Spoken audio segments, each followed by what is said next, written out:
നിങ്ങളുടെ ഫേവറേറ്റ് സീരിയലുകൾ ടിവിയിൽ വരുന്നതിന് മുൻപേ സൺ നെക്സ്റ്റ് ആപ്പിൽ കാണാം. ഇനി എല്ലാവർക്കും മുൻപേ കാണൂ. ഇപ്പോൾ തന്നെ സൺ നെക്സ്റ്റ് ആപ്പ് ഡൗൺലോഡ് ചെയ്ത് സബ്സ്ക്രൈബ് ചെയ്യൂ. ഞാൻ പിന്നെ എന്ത് ചെയ്യണോ അമ്മേ? എന്റെ ഉത്സാഹമൊക്കെ പോയി. എങ്ങനെയെങ്കിലും എനിക്ക് ഇവിടുന്ന് പോയാ മതിയെന്നായി. എന്ത് മണ്ടത്തരം അമ്മ പറയുന്നത്? ഇവിടെ നിന്ന് ഇറങ്ങിയ അമ്മ എവിടെ പോകുന്ന? അത് കണ്ടുപിടിക്കണം. വാടകയ്ക്ക് വീട് കിട്ടുമല്ലോ, അങ്ങോട്ട് മാറണം.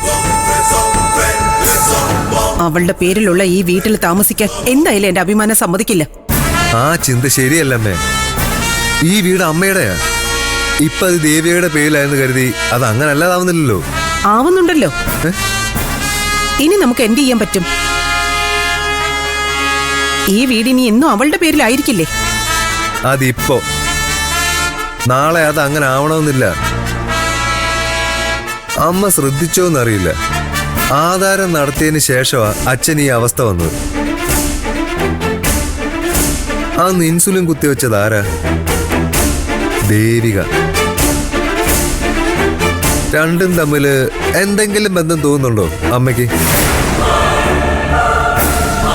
അവളമ്മേ അച്ഛൻ ഇങ്ങനെ ആവാൻ കാരണം സ്വത്ത് കിട്ടിയപ്പോ കൊല്ലാൻ നോക്കിയതായിരിക്കും, ഇല്ലാതാക്കാൻ നോക്കിയതായിരിക്കും. ഭാഗ്യം കൊണ്ട് വേറൊന്നും സംഭവിച്ചില്ല. എങ്കിൽ ഈ വിവരം ഇപ്പൊ തന്നെ പോലീസിൽ അറിയിക്കാലോ. പാടില്ല. ഇപ്പൊ നമ്മള് ഒന്നും ചെയ്യാൻ പാടില്ല. പകരം നമ്മൾ ചെയ്യേണ്ട എന്താണെന്നറിയാവോ? എങ്ങനെയെങ്കിലും തന്ത്രപരമായി ഈ വീട് അവളുടെ നിന്ന് തിരിച്ചെഴുതി വാങ്ങിക്കണം. അത് സാധിക്കൂ? സാധിക്കും, സാധിക്കണം. അങ്ങനെ ചെയ്യാൻ പറ്റിയ നമ്മൾ വിജയിച്ചു. അത് ശരിയാ പാർവതി, അതാ നമ്മൾ ഇപ്പൊ ചെയ്യേണ്ടത്. എന്തിനാ നമ്മൾ ഈ സ്ഥലവും വീടും വിട്ടുകൊടുക്കുന്നേ?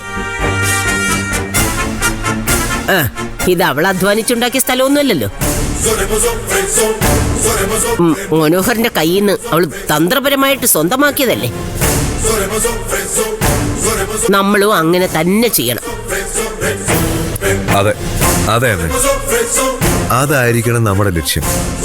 ആദ്യം കല്യാണം ഒന്ന് കഴിയട്ടെ, ബാക്കി എന്ത് വേണമെന്ന് നമുക്ക് ആലോചിച്ച് തീരുമാനിക്കാം.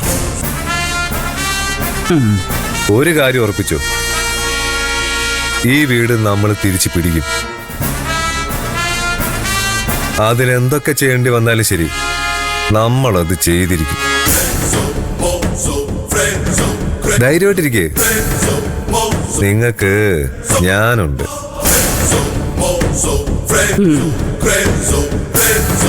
അതാ മോനെ ഇപ്പൊ എന്റെ ഏക ആശ്വാസം.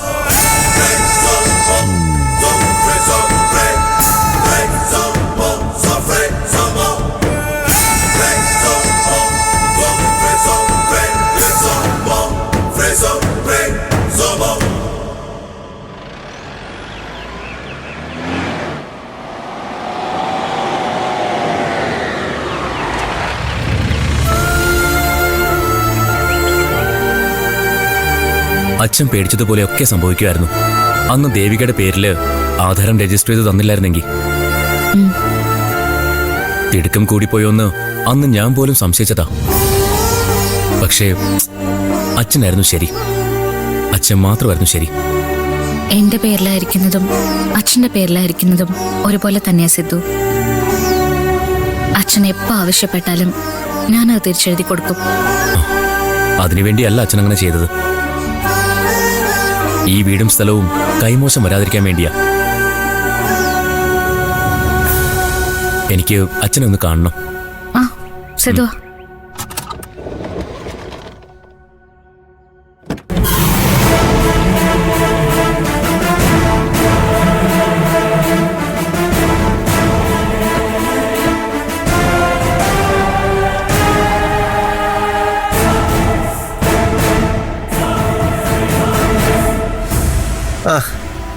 എല്ലാം വക്കീലിന്റെ ബുദ്ധിയായിരുന്നല്ലേ?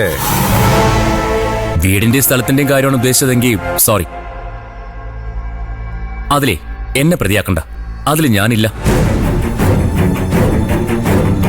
എല്ലാം സുധിയേട്ടന്റെ അച്ഛന്റെ മാത്രം തീരുമാനമായിരുന്നു.